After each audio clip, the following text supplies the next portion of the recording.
Gio, it's a new era for Scottish football with VAR this weekend. I was going to ask how you feel about it, maybe. Well, good, because I'm used so far VAR already. We had it in Holland quite early. I think we were one of the first countries who had VAR. I had it in China, of course. In Europe we have it, so it's. I think it's good for the game that we finally have VAR in the country. Of course, it was meant to be after the World Cup, but I'm glad they pushed it forward, and I think it will help all of us. Discussion points after the game, big decisions in games where the referee can have help. So I think everyone will benefit from it. What were the early teething problems in the Netherlands, and do you expect similar problems early on as we get used to it?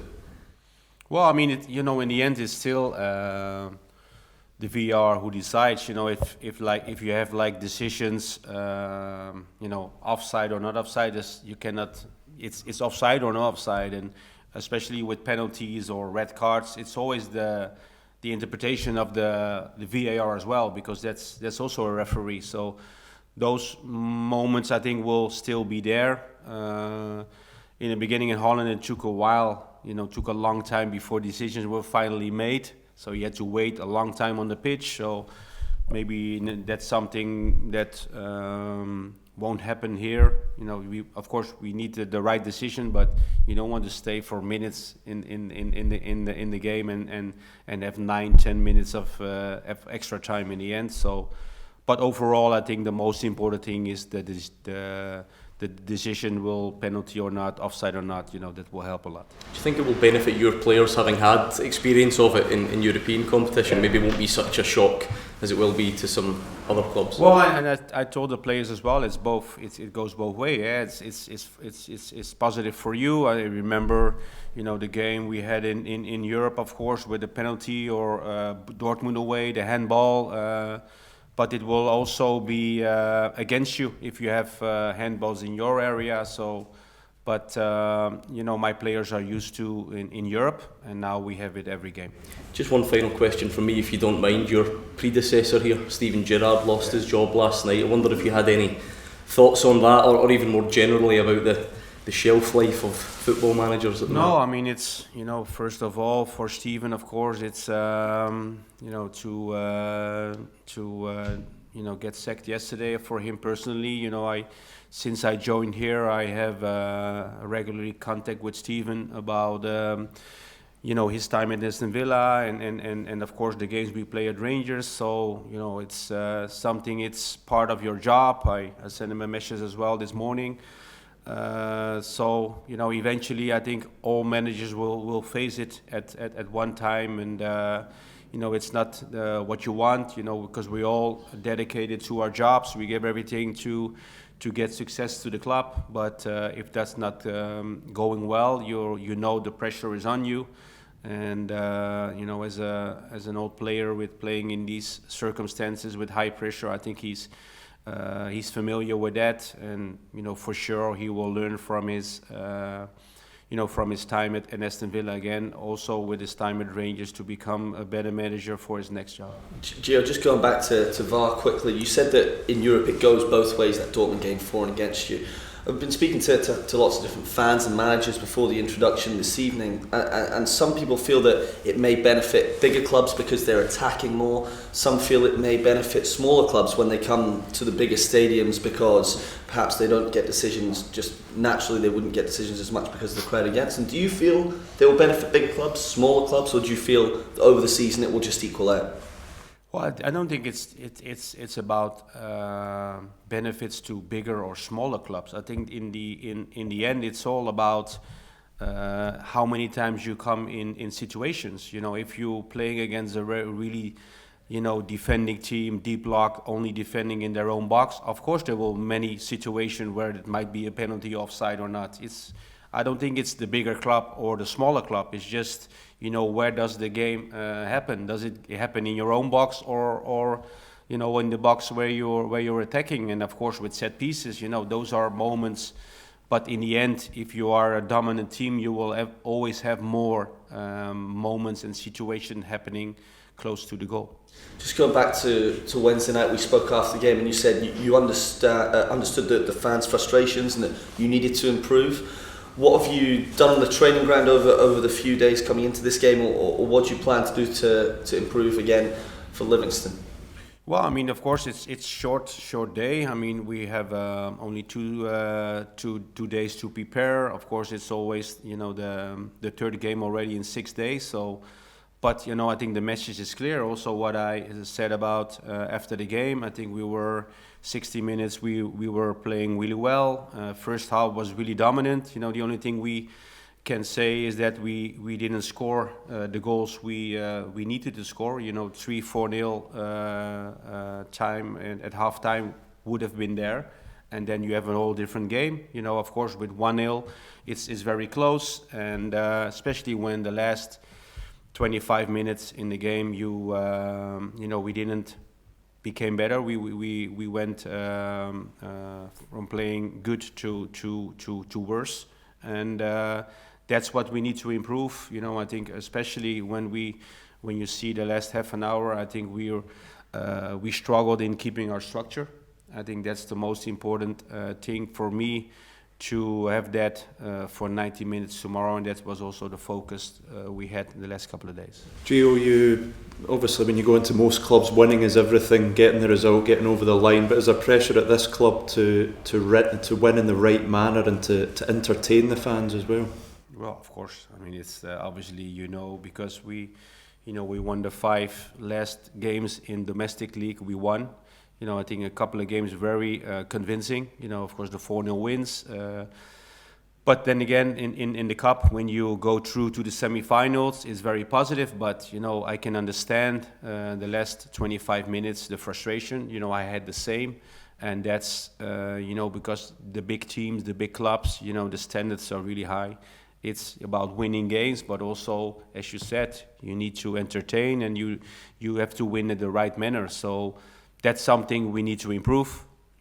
Keep winning, but also improve our game, and then not only for one half or 60 minutes or even 70. That if we have that for 90 minutes, then you have the results we had against Hearts away or home. The 4-0 win, and I think that's the most important thing we have to do to make sure the fans leave the stadium after 90 minutes, after a convincing win and a convincing play, and that's our focus. Do you feel the Champions League results have maybe overshadowed what you've been doing domestically? Because as you say, you're in a good run domestically. I mean, it's it's not about you can switch it off. We switch off Champions League, we go now to league, because I can feel myself as well, and the players, and for sure the fans as well. When you come after a defeat in Champions League, it will affect you.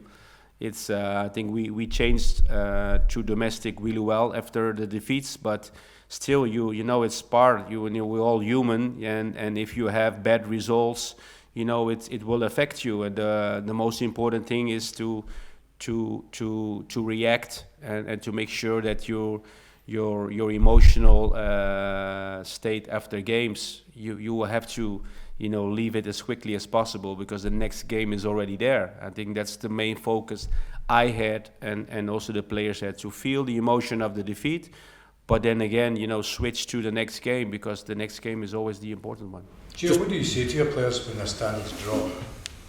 Sorry? What do you say to your players when their standards drop?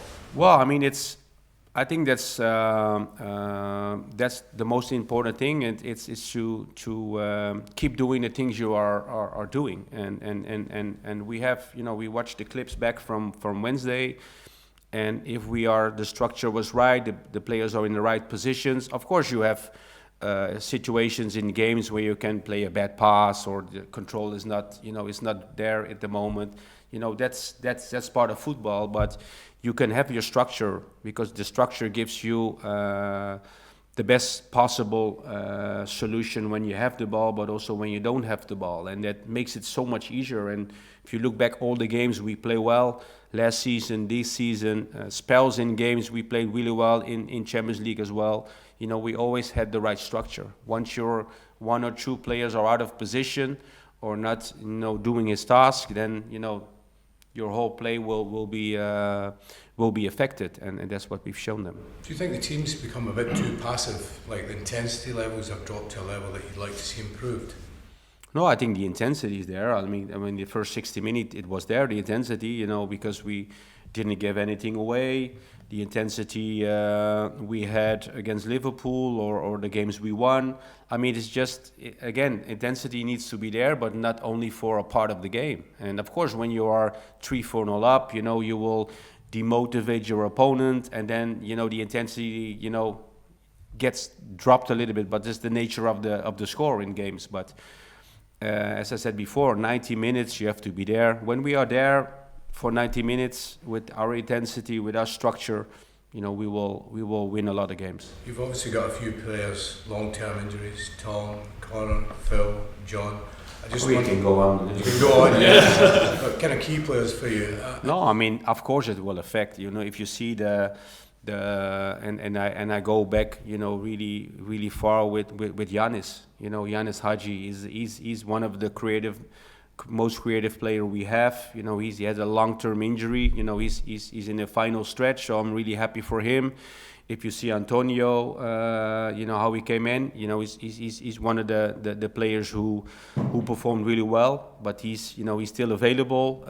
And you see Tom, Tom had a fantastic start of the season, and also his play will have benefited a lot in our structure. So that's something we miss.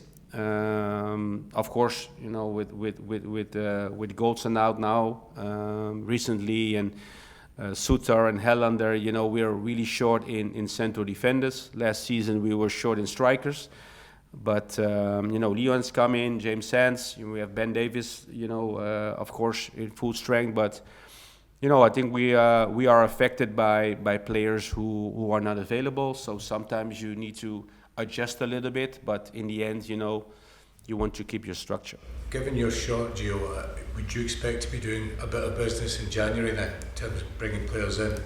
Well, at the moment, if it stays like this, of course we need to look to do something, as I said, but it's still only half October, so we have 2.5 months, when the January window's open, and I'm hopeful that we have players back at that time. When do you think Connor will be back? Well, I'm not sure yet, but hopefully by then we will have him back. By January? Hopefully, yeah. Okay, so is that a better prognosis you've had? Did you think it was going to be longer, or? Well, it was a little bit more positive than we thought. But for him, and of course for all the injuries, the World Cup break, it's like 5 weeks you don't have any games, so that you will benefit from that in their recoveries. So hopefully we will have Connor back at that time. Just one more from me, Nick, if that's okay, just in terms of teenagers in your squad. Yeah. John Lindstrom was in a podcast earlier this week, and he said he's been carrying some sort of ankle injury for a month. Is that something that needs to be treated, or is it okay? No, he's okay. I mean, we made a lot of scans, and sometimes a scan is there for the physio to see if there's any more damage or things they don't see. And with John was a case that it was okay. So, a scan doesn't always mean that you have something, just to make sure you have the right diagnose. So, John is fit. He's been playing all the games, so I'm happy. We don't have any issues from Wednesday apart from Riedvan. He had a knock on his knee. We're really happy with his performance. But we assessed him today, and still if he can be available for tomorrow. But it's something that's the only doubt we have for tomorrow. Is that just short term then with Riedvan? Yeah, it will be short term. But he had played first 90 minutes and. So he had a little knock, so we have to be careful with him. And but as I said before, also on Wednesday, I'm happy with his contribution on Wednesday. He's much stronger and much further and closer to playing games for us. Giovanni, you mentioned there about turning the sort of dominance that we saw the other night into 2 and 3, 4 goal leads. Is there a bit of pressure on your wide men because you've changed them a lot this season to try and find the right balance? Are you challenging them to go and get more numbers in terms of goals as well as assists? Yeah, well, of course, that's your attackers are the ones, or your attacking players on the pitch are the ones who need to create chances, but also be in the end of crosses or through balls, to score goals, and that's what you always have to expect from your attacking players, to be involved in chances, be involved in assists and making goals. I mean, because in a lot of games where you make early goals, the games is most of the times is already done by the time you're in the last 20-25 minutes of games. And on Wednesday we didn't do that, and that's why we saw the game we did on Wednesday, because in the first half we could already decided the tie. Kamar Roof came off the bench the other night and played through the middle, but also in the past he's played out on the right as well. Is that something you would consider going forward? Yeah, well, he played before a slightly different system, but he played close to the striker on either wing. So for me, it's another option I have, to play. He's still his first minutes on Wednesday, but. We are happy that he's back. We need to continue to make him stronger and stronger, but he's definitely a player who can contribute to our attacking play. Giovanni, can I quickly ask before I ask you something on Glenn Kamara? I'm not sure if you'd mentioned him before on his fitness and where he is. Yeah, well, Glenn was he had a problem with his ankle, so we didn't. He's already 10 days not in the squad. He had he went to London this week, and he's now back to be available to train. So hopefully we'll have him back for the game against Napoli. I was dreading another bad news with a player there. No. Slightly No, I mean we are a little bit short in midfielders as well, but hopefully Glenn will be back the next game. Something we spoke about the other night, obviously in terms of where we are, it's a strange position that domestically we are doing well with results and things, but there's still things that we can improve. Do you enjoy the challenge then of speaking to the players and trying to get that balance right of being positive with them and pointing out what we can do better, but then at the same time saying, well, there is what we can do more? Do you enjoy that challenge and the expectancy level that is here? Well, of course I enjoy it, because I think that are the dynamics you have as a coach. I mean, and sometimes it's especially after defeats. Sometimes it's also better to focus on the good things. As for Wednesday we can focus on the last 25 minutes, and we did, because what went wrong, especially about our structure. But then again, the first 45 minutes we have so many good clips in our play, and how we attacked, and the dynamics we had in the team, the chances we created.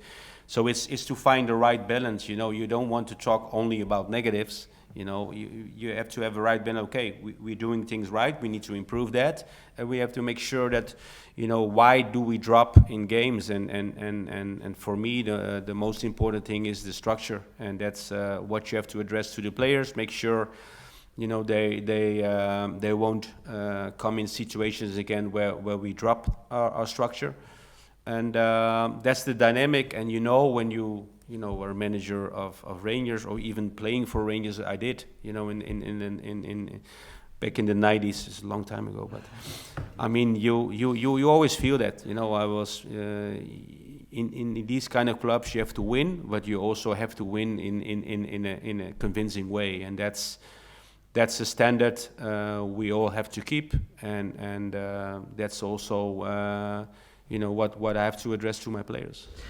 Final one, sorry, just a really quick one. See, in terms of, to ask you something that you previously spoke about, contract-wise, obviously it's something that's... My contract or players' contract?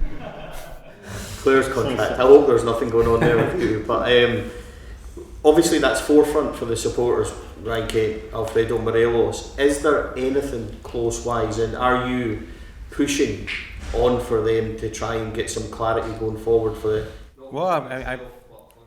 Well, I mean, of course, I need, as I said before, I've talked to the players. Of course, Ross Wilson is the one who's doing all the talks with the players and their agents. And, it's not ideal to have players out of contract. We've seen it with Connor as well last season, where he was out of contract, for for us as a club, for myself, was very positive that he signed one in the summer, but you don't want to come in those situations. Sometimes it's also the situation as it is, but as of now, I don't have any update about if we are close or not. You should ask Ross.